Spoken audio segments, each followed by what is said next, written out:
যদি আসে রমজানেতে, ক্ষমা করে দিও প্রভু পারিতে। মরণ যদি আসে রমজানেতে, ক্ষমা করে দিও প্রভু পারিতে। রহম করো তুমি মাগফিরাতে, রহম করো প্রভু এই নাজাতে।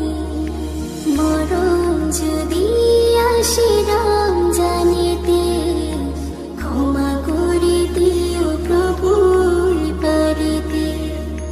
না দেখে তোমায় প্রভু ভালোবেসেছি, কোরআনকে ভালোবেসে বুকে নিয়েছি। না দেখে তোমায় প্রভু ভালোবেসেছি,